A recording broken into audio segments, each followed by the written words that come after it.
सुप्रभात प्यारे बच्चों। आज मैं आपको संस्कृत खंड के प्रथम पाठ भोजस्योदार्यम का हिंदी में अनुवाद बताने जा रही हूँ। प्रथम भाग में मैं ततः कदाचित से लेकर पुनरुद्धर तुमुचितः यहाँ तक का अनुवाद आपको बता रही हूँ। इस अवतरण में राजा भोज के दरबार में एक विद्वान के प्रवेश का वर्णन है। ततः कदाचित द्वारपाल आगत्य महाराजम भोजम प्राह देव कौपीनावशेषो विद्वान द्वारि वर्तते इति। इसके बाद कभी द्वारपाल ने आकर महाराज भोज से कहा, देव लंगोटी मात्र पहने हुए एक विद्वान द्वार पर खड़े हैं। राजा प्रवेश इति, राजा प्रवेश कराओ ऐसा बोले। ततः प्रविष्टः सह कवि भोजमालोक्य अद्य में दारिद्र्य नाशो भविष्यतीति मत्वा तुष्टो हर्षाश्रूणि मुमोच। तब प्रवेश करके उस कवि ने भोज को देखकर आज मेरी दरिद्रता का नाश हो जाएगा ऐसा मानकर प्रसन्न होकर हर्ष से अपने आंसू गिराए। राजा तमालोक्य प्राह, राजा ने उसको देखकर कहा, कवे किम रोदिष्यति, हे कवि क्यों रोते हो। ततः कविरा राजन आकर्ण मद्गृह स्थितिम। तब कवि बोला, राजन मेरे घर की दशा सुनिए। अये लज्जानुच्चय पथि वचन माँ कर्ण गृहिणी शिशो कर्णो यत्नात् सुपिहितवती दीनवदना मयि क्षीणोपाये यदकृत दृशावश्रु बहुले तदन्तः शल्यं मे त्वमसि पुनरुद्धर तुमुचितः। अरे खील ले लो। ऐसा ऊंचे स्वर से रास्ते में बेचने वाले की आवाज़ सुनकर दीन मुख वाली मेरी पत्नी ने बच्चे के कानों को यत्नपूर्वक बंद कर दिया और मुझ दरिद्र पर जो आंसुओं से भरी दृष्टि डाली वह मेरे हृदय में बाण के समान चुभी है जिसे आप ही निकालने में समर्थ हैं।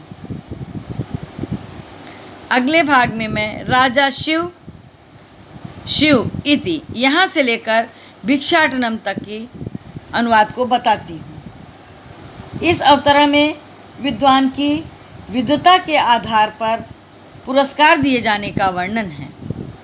राजा शिव इति उदीरयन् प्रत्यक्षरं लक्ष्यं दत्वा प्राह, त्वरितं गच्छ गेहं त्वद्ग्रहणी खिन्ना वर्तते। राजा ने शिव कहते हुए प्रत्येक अक्षर पर 1,00,000 देकर कहा, शीघ्र ही घर जाओ, तुम्हारी पत्नी दुखी है। अन्यदा भोजः श्री महेश्वरम नमितम शिवालयमगच्छत्। दूसरे दिन भगवान शिव को नमस्कार करने के लिए शिव मंदिर गए। तदा कोऽपि ब्राह्मणः राजानं शिव सन्निधो प्राह, देव।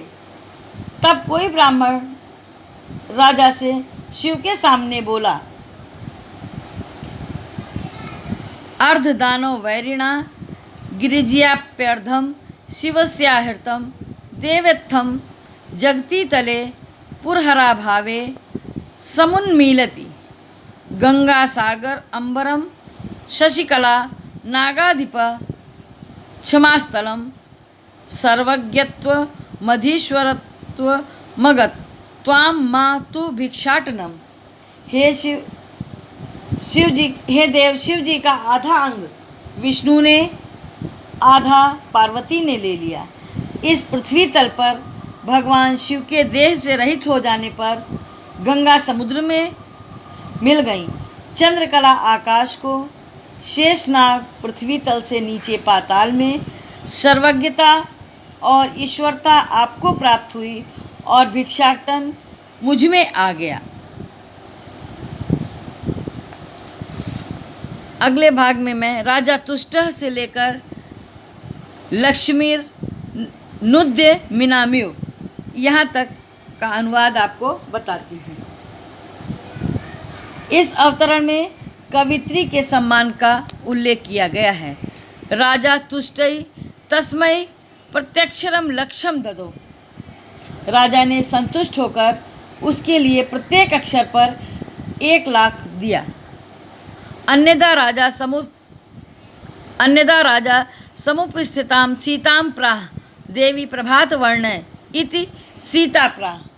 दूसरे दिन राजा ने उपस्थित हुई सीता नामक कवित्री से कहा, देवी प्रभात काल का वर्णन करो। सीता ने कहा, विरल विरला स्थूलास्तारा कलाविव सज्जना मन इव मुने सर्वत्रैव प्रसन्नं भून्नभः अपसरति च ध्वान्तं चित्तात् सताम्यु दुर्जनः व्रजति च निशा क्षिप्रम लक्ष्मीर्नुद्य मिनाम्यु। कलयुग में सज्जनों के समान ही कोई कोई बड़े तारे दिखाई दे रहे हैं। मुनि के मन के समान आकाश सर्वत्र स्वच्छ हो गया है और सज्जनों के चित्त से दुष्ट के समान अंधकार दूर हो रहा है और प्रयत्नहीन व्यक्तियों की लक्ष्मी के समान रात्रि भी शीघ्रता से भागती जा रही है। अगले भाग में मैं राजा तस्य से लेकर लक्ष्यम ददौ तक अनुवाद बताती हूँ। इस अवतरण में कालिदास आदि महाकवियों का आदर सम्मान किए जाने का वर्णन किया गया है। राजा तस्यै लक्ष्यम दत्वा कालिदासं प्राह सखे त्वमपि प्रभातं वर्ण इति। ततः कालिदासः प्राह। राजा ने उसे 1,00,000 देकर कालिदास से कहा, मित्र तुम भी प्रभात काल का वर्णन करो।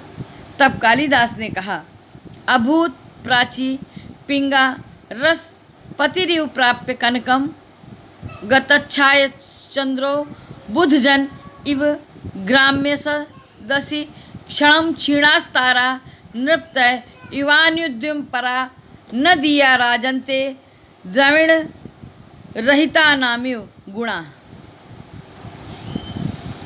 पूर्व दिशा सोने से मिलने पर पारे के समान पीली हो गई है। चंद्रमा ग्रामीणों की सभा में विद्वान के समान छविहीन हो गया है।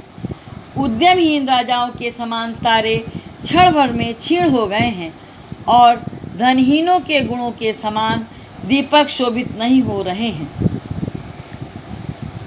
राजा तितुष्टः तस्मै प्रत्यक्षरम लक्ष्यम ददौ। राजा ने अत्यधिक संतुष्ट होकर उसे भी प्रत्येक अक्षर के 1,00,000 दिए। इस प्रकार आपका प्रथम पाठ का अनुवाद पूर्ण हुआ।